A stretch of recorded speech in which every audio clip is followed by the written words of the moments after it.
남자들의 Y, 지난주 이야기입니다. 되게 역시 통영 스타일이시네. 통영 스타일. 오빤 통영 스타일. 지금 나. 아까 오자 토크 너무 고난이었어요. 그리고 더 고난은 네. 그 선물도 안 보내준다는 게 너무 고난. 그렇죠. 남편이 하나 옆에 불순종하고 하나 옆에 죄가 있으면 그 가정의 보호막이 열립니다. 이 남편이 중요한 위치예요. 근데 그런 사이에 제가 우리 하나님의 마음을 알았던 것 같아요. 내가 너를 살리기 위해서, 네가 너의 아들을 살리기 위해서 네 목숨을 건 것처럼 내가 내 아들 예수를 너를 위해서 살렸다. 그때 하나님의 마음을 깨달게 됐던 것 같아요. 그래서 하나님이 나를 그렇게 사랑하시는구나. 그래서 믿음을 세웠던 것 같아요. 유쾌한 남자들의 공감 토크쇼. 자, 오늘의 질문입니다. 왜 하나님은 우리에게 고난을 주실까요? 라는 주제로 이어갑니다. 남자들의 Y, 지금 시작합니다. 네, 남자들의 Y, 모든 크리스천들이 공감하는 주제죠. 하나님은 왜 우리에게 고난을 주실까로 저희가 이야기 나누고 있습니다. 하나님은 우리에게 왜 고난을 주실까? 이 고난에 대한 성경의 가르침을 우리가 이제 머리로는 알잖아요. 사실 머리로는 알지만 과연 인생에 어떻게 적용해야 할까라는 고민들을 하실 것 같은데요. 어떠세요? 과연 어떻게 인생에 적용을 해야 될까요?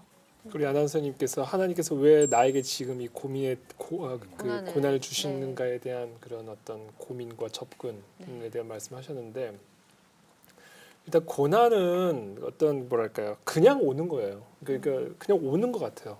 그러니까 뭘 우리가 특별히 잘못해서도 아니고 무슨 이유가 있는 게 아니라 바다에 가면 폭풍은 그냥 오잖아요. 그래서 인생이라는 어떤 바다에 가면 고난이라는 폭풍우는 그냥 만나게 돼 있는 것 같아요. 그렇기 때문에 고난을 만났을 때 why라는 질문보다는 how, 왜 왔냐는 것도 물론 우리가 성찰할 필요는 있지만 더 중요한 거는 이걸 어떻게 우리가 대해야 되냐. 이 고난이라는 이 친구가 왔을 때 이걸 어떻게 대해야 될 거냐를 진지하게 고민할 필요가 있어요. 근데 쫓아버리면 안 돼요. 근데 이제 물론 내쫓아야죠. 늘 흐름을 끊으세요. 그런 건가요? 다시 할까요? 다시. 아니 괜찮아요. 근데 이제 고난을 우리가 흔히 얘기를 할 때 광야의 비유를 하잖아요. 광야. 그렇죠. 광야. 근데 이 맞아요. 광야가 어떤 네. 곳이냐면 아무것도 없는 데예요. 광야라는 곳이. 네. 아무것도 없어서 힘든 곳이 광야예요. 그리고 그것이 고난이고 의지할 것도 없고, 아까 서울에 오셨을 때 아무도 없다고 그랬는데 또 아들이 그렇게 큰 병에 있으면 뭐 의사에게 가겠어요? 아무도 없는 거예요. 아무도. 근데 제가 이것을 생각을 하다가 에덴 동산을 생각을 했어요. 저는 개인적으로 커피를 좋아하거든요. 그래서 어디를 가든 커피숍이 있는지를 먼저 확인을 해요. 뭐 먹는 거 좋아하고 재미있는 영화 좋아하고. 근데 에덴 동산은 그런 게 하나도 없었단 말이에요. 그러니까 저 같은 사람에게 에덴 동산은 광야예요. 그렇죠. 동물밖에 없어. 동물밖에. 네네네. 아무것도 없는 거예요. 근데 에덴 동산에게 유일하게 있었던 게 하나 있는데 하나님이에요. 하나님. 그러니까 결국 에덴 동산이 천국일 수 있었던 이유는 아무것도 없지만 하나님 한 분만이 계셨기 때문에 그곳이 아무것도 없음에도 불구하고 천국이었듯이, 하나님께서 우리에게 광야를 주시는 이유는 아무것도 없애버리고 오직 하나님 한 분만으로도 만족하고 그분만이 모든 생명의 근원, 능력의 근원, 지혜의 근원, 풍요의 근원, 생명의 근원됨을 경험케 하기 위해서 하나님께서 그냥 싹 다 치워버리는 거다. 저는 그렇게 생각합니다.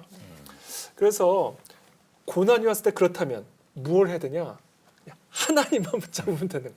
맞아요. 하나님만. 네. 그게 하나님께서 우리에게 광야를 주시는 이유고 모든 것들을 다 치워버리는 이유다. 그래서 뭐 우리 원장님 또 이사님 저도 또 원장님 되면 좋겠어요. 간증을 들으면서 결국 공통된 스토리는 하나님 외에 모든 것들을 다 치워버리신 이 네. 스토리다라는 생각이 듭니다. 어떤 분이 그러네요. 이런 말씀을 했어요. 하나님이 일하시는 시기는 내가 아무것도 할 수 없다고 고백하는 그 순간 일하시기 시작하신다고 말씀하셨습니다. 아, 맞아요. 그래서 공감가네요. 감춰진 축복이라고 말씀합니다. 네.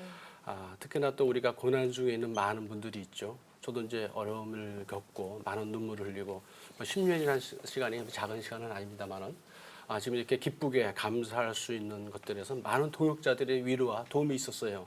그런데 도리어 어떨 때는 동역자나 그 주변의 사람들이 섣부른 위로가 저에게 깊은 상처를 줄 때도 있었습니다. 네. 그래서 제가 오늘 뭐 이렇게 하나를 준비해 봤는데요. 상실의 고통이라는 그런 플리즈라는 그런 시를 쓴 리타 모레닌의 글입니다. 네, 네. 34살의 딸을 잃고 쓴 시입니다. 한번 이렇게 한번 읽어볼까요? 네, 네. 예. 제발 내게 슬픔을 완전히 극복했는지 묻지 말아 주세요. 나는 결코 완전히 극복할 수 없을 겁니다. 제발 그가 지금 있는 곳이 여기보다 낫다고 말하지 마세요. 내 곁에 없는 것이 문제니까요. 제발 더 이상 그가 아프지 않으니 됐다고 말하지 마세요. 왜 그 애가 고통받아야 했는지도 아직 이해할 수 없답니다. 제발 버티고 계속 살라고 말하지 마세요. 이렇게 버티고 있잖아요. 제발 좀 나아졌냐고 묻지 마세요. 상실의 아픔은 사라진 것이 아니잖아요. 제발 하나님은 실수를 범하지 않으신다고 말하지 마세요. 그분이 일부러 이렇게 하셨다는 뜻인가요? 제발 적어도 그와 함께 34년을 살지 않았냐고 위로하지 마세요. 당신은 당신의 아이가 몇 살에 죽어야 한다는 것인가요? 제발 신은 인간에게 견딜 만큼의 형벌만 내린다고 말하지 마세요.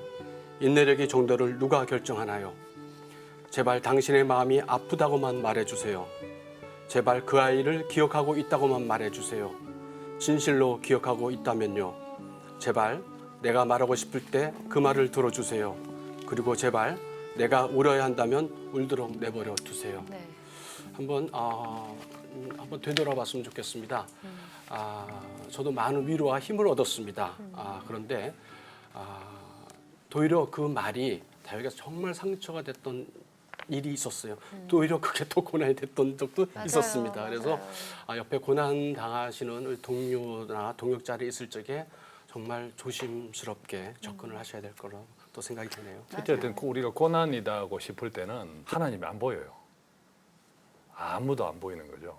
그러니까 하나님이 안 보이니까 오로지 하나님이 생각날 수가 없는 거죠. 그렇죠. 패닉이 와버리니까. 그죠. 하나님 생각이 안 나요. 맞아요. 생각이 안 나죠. 하나님 생각이 안 나온 게 하나님이 생각날 때까지 기다리는 과정이 기다릴 수 있느냐 없느냐가 굉장히 관건이더라고요. 그게. 근데 저 같은 달랐어요. 저는 고난이 떠갔을 적에 그 순간 딱 알았어요. 나구나. 딱 나구나. 딱 알았어요. 그러니까 제가 하나님 보시기에 그 전에 사인이 몇 번 주셨거든요, 저한테. 그런데 제가 그거 영적으로 분별을 못했어요. 하나님이 아주 강권적으로 탁 두르시더라고요. 근데 전 딱 알았어요. 그때 제가 평소 때 이렇게 귀에 쟁쟁하던 말씀이 있었어요. 욥의 그 고백처럼 주신이도 하나님이요, 취하신 이도 하나님이 있대. 내가 하나님을 원망하지 않겠습니다. 네. 그거가 참 그 성구가 제 마음에 있었어요. 그 순간 저는 바짝 엎드릴 수밖에 없었어요. 만약에 그 순간 why me? 왜 납니까? 했을 때 네, 저는 네. 하나님이 그 별로 기뻐하지 않으셨을 것 같아요. 그렇죠. 엎드렸을 적에 하나님이 제 모습을 보셨던 것 같아요. 그리고 때에 따라 말씀으로 인도해 주시고 저를 인도하셨던 것 같아요. 이명진 원장님의 말씀을 들으니까요. 역시 고난이라는 거는 성화의 과정, 십자가로 가까이 나아가기 위한 과정, 그런 과정이 아닐까 생각이 드는데요. 그렇죠? 맞습니다. 네. 네. 우리의 한계를 경험하게 하고 네. 그렇기 때문에 우리의 지혜와 우리의 능력과 내가 갖고 있는 모든 것들이 얼만큼 보잘것없는지를 깨닫게 해주고 그래서 결국 하나님을 바라보게 하고 그분의 능력과 부유함을 누리게 하는 네. 어떤 그런 일련의 과정인 것 같아요. 네. 맞아요. 사실은 보면 우리가 고난이라고 아까 우리 이 변호사께서 이제 그런 이야기를 했는데 이 고난이라고 하는 것이 이렇게 경중의 차이 그것만 있을 뿐이지 돌아보면요. 우리가 내일 일을 알 수가 없어. 맞아요. 그죠? 내일 일을 알 수가 없어. 어떤 사람은요. 문 열고 가다가 죽는 사람도 있어. 문 열고 가다가 빠져가지고 빠져가 죽는 사람. 내일 일을 알 수가 없어. 문을 열었는데 밑에 이게 그 허술해가지고 빠진 거예요. 공사장 같은데. 공사장 같은 안전사고 같은데 보면 아무도 아무도 예측할 수 없는 그런 일들이 우리가 매일매일 있는 거예요. 우리가 내일 일을 어떻게 알아요? 맞아요. 지금 이 순간 오늘 저녁에 편한 잠을 잘지 아무도 보정이 안 되는 거예요. 보정이 안 되는 게 그렇게 보면 우리가 살아가는 이 매 때, 매 시간이 사실은 고난이 예비되어 있는, 고난이 준비되어 있는 거죠. 잠재된 고난이 그렇죠. 있는 고난이 거죠. 준비되어 그렇죠. 있는 건데 우리는 다만 여태까지 살아왔던 그 경험으로 경험으로 우리는 이렇게 살아간다 우리는 생각하고 있는 거죠. 근데 크리스찬에 있어서 제일 궁극적인 이성은 하나님이잖아요. 하나님을 아는 것이 제일 궁극적인 이성이란 말이죠. 이성인데 우리가 막상 그런 고난의 때에 닥칠 때는 하나님까지 이성이 안 가. 내 이성이 그냥 세상의 이성에만 계속 머물러 있는 거죠. 그래서 바닷가에 보통 파도가 칠 때 아주 폭풍우가 일 때 그 어떤 사람이 뭐 이렇게 낚시하다가 바다에 빠지면 그때 생각은 딱 하나뿐이야. 그냥 뭐 한 몇 발치만 가면 그 바위 그 육지 말하자면 몇 발 빠졌으니까 파도 치는데 빠졌으니까 몇 발치만 가면 손이 다. 그러면 어떻게 무조건 몇 발치를 갑니다. 이렇게 허우적거리면서. 그게 우리가 일반적인 이성인 것 같아요. 그때는 하나님이 안 보이는 거죠. 근데 이렇게 가다 보면 반드시 죽어요. 그래서 다 죽어. 물에 빠진 사람. 왜냐하면 파도가 치니까 바위가 이렇게 있으면 파도가 뒤에서 확 밀어버리면요. 돌에 부딪혀서? 그대로 가서 돌에 부딪혀서 죽어요. 100%. 근데 그렇지 않고 만약 그때 진짜 제대로 된 이성이 있는 사람들은 그것을 아는 사람들은 절대 들어가지 않습니다. 들어가지 않고 오히려 나가죠. 나가서 기다리고 있으면 살든지 죽든지 확률은 생겨요. 누가 발견하면 헬리콥터 온다든지 주변에 어선이 온다든지 하는데 그때까지 그렇게 하는 것이 대단히 쉽지 않은 거예요. 우리도 어떤 고난의 때에 탁 이르렀을 때 최고의 이성인 하나님을 발견하는 일, 하나님을 느끼는 것이 그때까지 반드시 시간이 필요하고 그 시간 동안 내가 어떻게 하느냐, 우리 주변이 동역자들이 어떻게 하느냐 하는 것들이 제일 중요하겠더라고요. 그래요. 이 그 성경에 보면 그 제자들이 고난 당하는 여러 장면이 나오는데 그 중에 하나가 폭풍우입니다. 네. 배를 타고 가는데 갑자기 폭풍우가 몰아치는 거예요. 근데 그 배 안에 예수님께서 한켠에서 주무시고 계셨단 네. 말이에요. 그러니까 막 갑자기 폭풍우가 쳐들어가지고 배가 뒤집히게 생겼으니까 제자들이 너무 당황을 해가지고 주무시고 계신 막 예수님을 막 깨웁니다. 지금 주무시고 계실 때입니까? 그랬더니 예수님이 일어나자마자 뭘 해요? 혼을 내시잖아요. 그럼 제가 이 질문. 뭐 어떻게 했으면 제자들이 그 상황에서 네. 어떻게 반응을 했으면 예수님의 칭찬을 받았을까요? 참고로 예수님도 네. 주무신데 깨우면 되게 짜증냈다는 사실을 우리가 여기서 알수 그렇겠죠. 그러니까 자는 사람은 건드리면 안 돼요. 통성 기도를 했어야 됐을까요? 통성 통성 기도를 기도로 했으면 칭찬을 자연스럽게 받았을까요? 예수님을 깨우는 거죠. 통성 기도로 네. 주무시는 예수님만 그대로 두고 네. 우리부터 물에 빠져서 헤엄쳐 간다.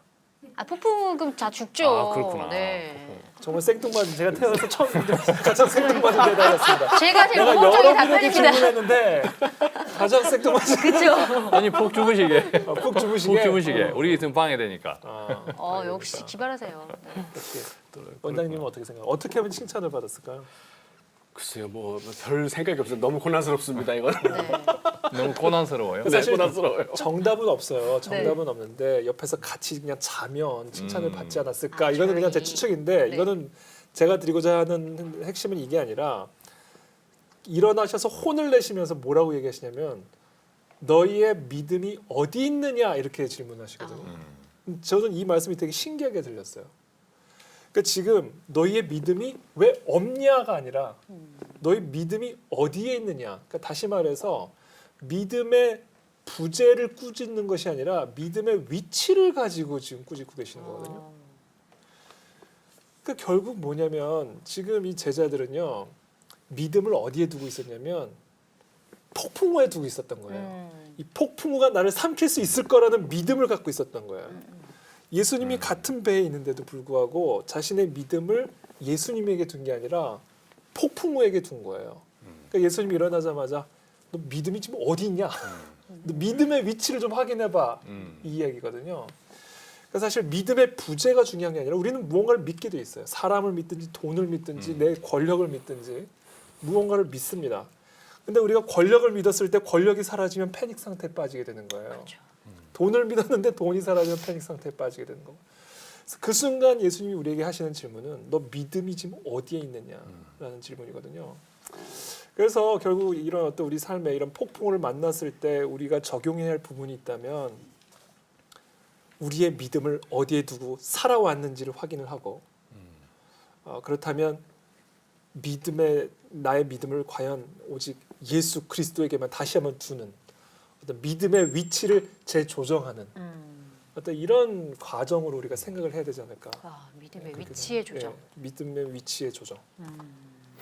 그래요. 예, 심오하죠. 굉장히 심오한데요, 진짜. 표정이 심오하십니다. 네. 잘 이해가 안 가는. 아니 그러니까 저도 나의 믿음이 과연 어디 있나라는 그런 믿음의 생각을 위치. 하게 돼요. 예, 네. 위치에 대해서 심오하지 생각을 않은 사람은 해보게 빠지는 걸로. 돼요. 빠지는 네. 거예요. 이명지 원장님부터 듣는 걸로. 네. 우리 고난을 이렇게 정의할 적에요. 저는 이제 날마다 감사합니다. 날마다 감사. 제가 어떤 회복과 그에 대한 축복을 알았기 때문에 네. 어떤 고난을 갖다 겪고 난 후에는 하나님께서 쓰십니다. 상처받은 치유자라는 표현을 많이 씁니다. 예. 왜냐하면 저도 이렇게 어려운 그 고난을 시기를 겪고 나니까 다른 고난받는 동료의 모습이 보입니다. 그래서 맞아요. 또 그분들을 위해서 기도하게 합니다. 그래서 사랑을 나누죠. 저는 받은 만큼 또 나누는 것이 하나님의 뜻으로 알고 있는데 그러한 것들을 또 이렇게 이끌고 가시고 사용하시는 것 같아요. 그 후에도 뭐 저한테 어떤 큰 고난이 한 번 왔어요. 이번에 어머니가 아프셨어요. 그때는 이제 제가 믿음을 발휘할 때입니다. 처음에 아들이 아팠을 때는 믿음이 없었죠. 이제는 하나님을 확신했잖아요. 또 기적을 체험했습니다. 그 후에는 믿음을 보이라고 말씀하셨어요. 선포하고 믿음을 보이는 겁니다. 하나님께서 내 이름으로 구한 것은 뭐든지 들어준다고 말씀하셨거든요. 네. 그 말씀이 저한테 딱 왔어요. 그래서 어머님이 또 중환자실에 40일간이나 뭐 상당히 심각한 상태에 빠지셨는데도 저는 믿음이 있었어요. 그래서 그 믿음대로 세웠더니 또 응답이 또 됐어요. 그 믿음을 보이라. 그러니까 하나님께서는 뒤로 물러나고 원치 않으십니다. 한번 세우신 사람은 뒤로 물러나지 않고 앞으로 가야 됩니다. 네. 이게 하나님이 원하시는 고난의 어떤 목적인 것 같습니다. 네. 그 답변이 하나씩 나오는 것 같아요. 믿음의 위치의 조정, 믿음을 보이라. 우리 김광주 이사님. 저는 또 당연히 다른 이야기를 해야 되잖아요. 네, 네. 바다에 빠져라. 네, 뭐 헤엄쳐 나가라. 뭐 믿음의 바다에 이렇게. 지금 빠져라. 이렇게 고난을 겪고 있습니다 지금. 지난 시간에 이제 제 그 고난에 대한 경험을 이야기했지만 사실은 우리가 고난이라는 단어 정의 자체가 상당히 저는 애매하다고 봐요. 왜냐하면 그 경중의 차이거든요. 경중의 차이. 말하자면 똑같은 현상이 어떤 사람한테는 고난인데 어떤 사람한테는 별 고난도 아닌 것도 있어요. 그렇죠. 경중의 차이라는 거죠. 내 환경의 차이고. 근데 이제 고난이 닥쳤다고 하는 것은 굳이 이제 그렇게 표현하면 내한테 상당히 많은 것을 내가 가지고 있다라고 하는 증거입니다. 예를 들면 우리가 요즘 월드컵 하잖아요. 네. 축구 게임 할 때 딱 축구 하는 거 보면요. 공이 유명한 선수한테 딱 가서 어떤 볼을 키핑해서 내가 잡았다면 어떤 현상이 생깁니까? 바로 벌떼같이 다른 선수들이 달려들어요. 그렇죠. 이미 내가 공을 소유할 때 이미 달려드는 동시에 내가 반대로 이야기하면 공을 내가 뻥 차버리면 내한테서 고난은 사라져요. 그죠? 그래서 우리가 이렇게 어떤 고난이라고 생각하는 것들이 감당해야 될 그것만 보니까 고난인데 사실은 그 적군이 나한테 달려들 만큼 내가 아주 매력적인 것을 내가 보물을 쥐고 있는 거예요. 그것을 뺏기 위해서 오는 건데 또 한편 고난을 그런 과정에서는 반드시 세기를 찾아요. 저도 완전 세기를 찾은 거거든요. 완전 터가 바뀌었고 제 직업이 바뀌었고 그죠? 제가 부산에 그대로 있었다면 어떻게 지금 이 남자들의 Y라는 이런 대단한 프로에 국회의원 나가셨고 그죠? 국회의원도 못 앉는 자리잖아요. 이 자리가 그죠? 있었겠습니까? 근데 어떤 그런 나름대로 여러 가지가 혼란스러운 때다라고 생각할 때는 분명히 여태까지 왔던 길, 그죠? 여태까지 내가 가지고 있는 소위 기득권이라고 하는 거, 그게 뭐 돈일 수도 있고 권력, 명예, 다른 명예일 수도 있는데 그것들에 대한 반드시 재점검을 요구하는 그런 때이고 또 당연히 내가 가려고 했던 길이 아니다라는 메시지일 수 있습니다. 다시 한번 생각해봐라. 그렇게 보면 그 우리가 고난이라고 표현하는 그 때, 그죠? 그 상황이 얼마나 사실은 우리를 위한 것이었는지는 돌아보면 알잖아요. 우리가 뒤를 돌아보면 다 그런 때마다 항상 그런 간증을 하거든요. 그래서 조금 어떤 우리가 자꾸 고난 이러면 무거워지니까 늘 뭐 살아가면서 닥치는 거 행복의 크기만큼 고난이 그만큼 크니까 그죠? 또 행복도 그만큼 커지는 거고 네. 늘 빛과 그림자처럼 그런 거 교차하는 것이 우리의 삶이 아닌가 그런 생각이 듭니다. 그래요. 세 분의 이야기를 들으니까 좀 정리가 되네요. 믿음의 위치 조정, 믿음을 보이라, 또 세기를 찾아라. 우리 김광민 기자님처럼 저 그렇게 결론이 나는데요. 맞나요? 이거는 적용하기 나름이니까. 네네, 저는 저에게 그렇게 적용을 했습니다. 뭔가 지금까지 내가 옳다고 생각했던 것들이 아닐 수 있다라는 메시지, 그러니까, 강한 예, 메시지죠. 그런 것들을 좀, 강한 메시지. 예. 그러다 보면 자연스럽게 엎드리게 되고 그러니까 점검할 수 있는 그럼요. 그동안 자기가 걸어온 길을 예. 점검할 수 네네네. 있는 계기가 되는 거죠. 그동안 그러니까요. 내가 믿었다고 하는 것들이 허상이었을 수가 있는 거고 그러니까요. 예, 그런 그런 것 재점검. 같아요. 예. 맞아요. 인생을 좀 청소할 수 있는 그렇게 그런 게 이야기를 해도 되는지 모르겠는데 인생을 좀 청소할 수 있는 기회가 되지 않을까라는 생각이 들고요. 이 고난에 대해서 저희가 오늘 이야기를 나누고 있는데 오늘 방송을 조금 마무리하면서 저희가 방송 시작할 때 오자 토크를 안 했잖아요. 그렇죠. 이제 오늘 마무리하면서 오자 토크를 좀 해볼까 해요. 지난주를 시작으로 해서 2주 동안 이 고난에 대한 이야기를 저희가 함께 나눴는데요. 고난은 땡땡땡땡땡이다. 5글자로 한번 저희가 이야기를 나눠볼까요? 오늘은 한번 말씀으로 얘기를 나눠봤으면 좋겠어요. 고난은 5글자. 뭐다? 제게 고난은 꽃보다 사랑. 꽃보다 사랑. 너무 또 심오하게. 통영 스타일. 이게 완전 역시 통영 스타일이셔.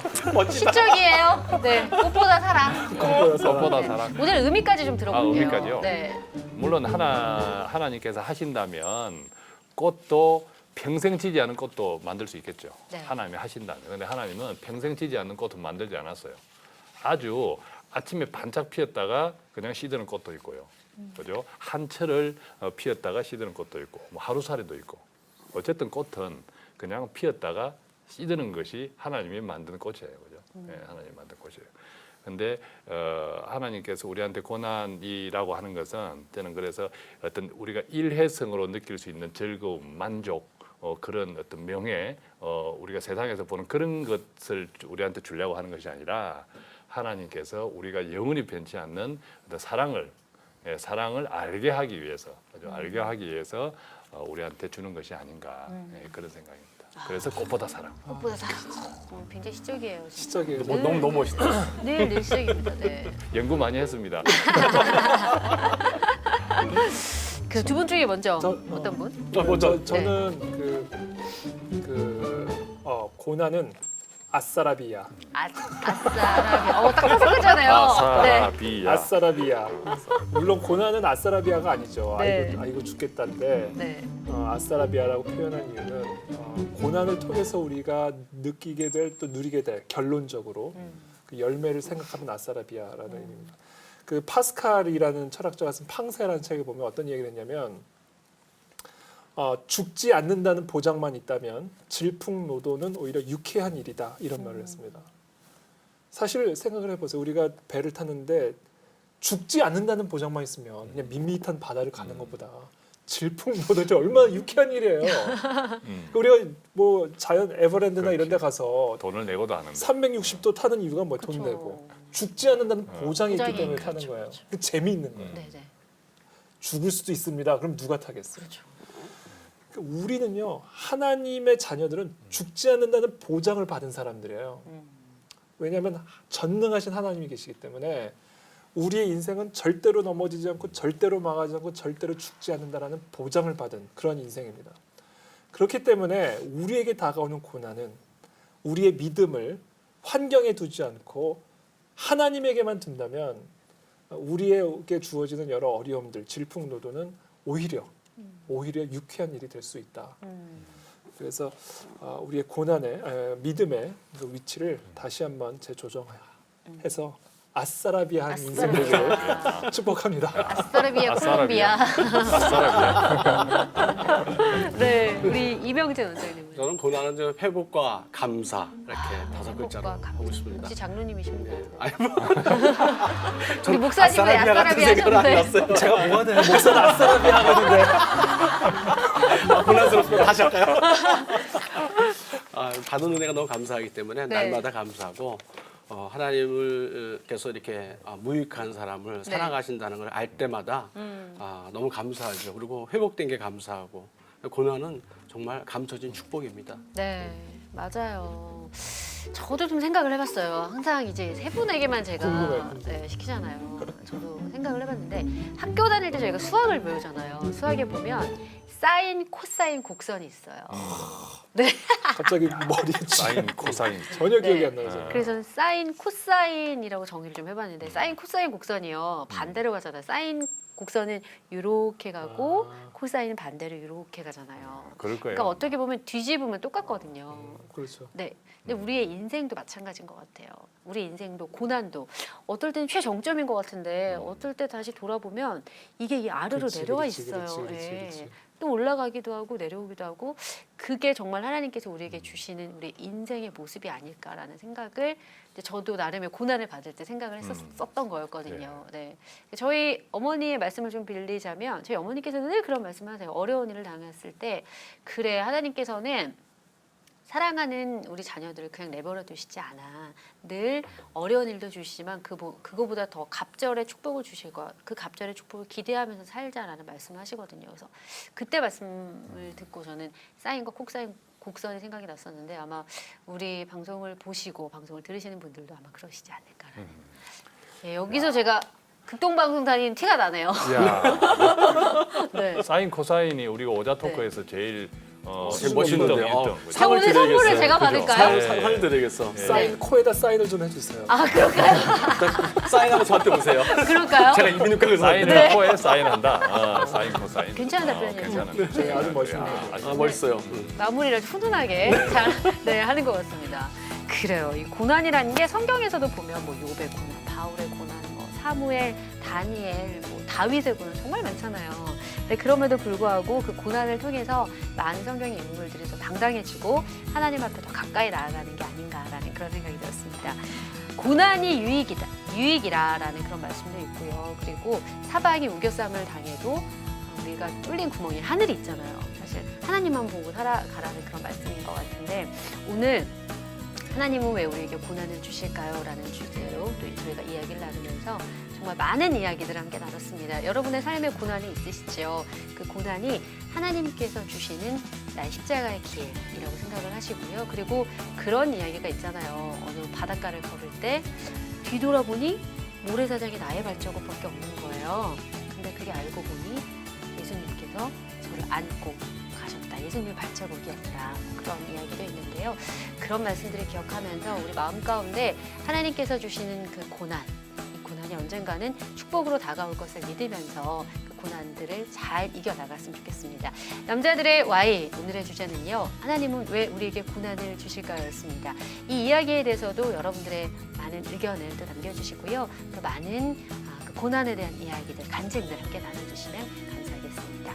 공감 토크쇼 남자들의 Y 오늘 여기서 마치도록 하겠습니다. 함께해 주신 청취자 또 시청자 여러분 고맙습니다. 감사합니다. 감사합니다.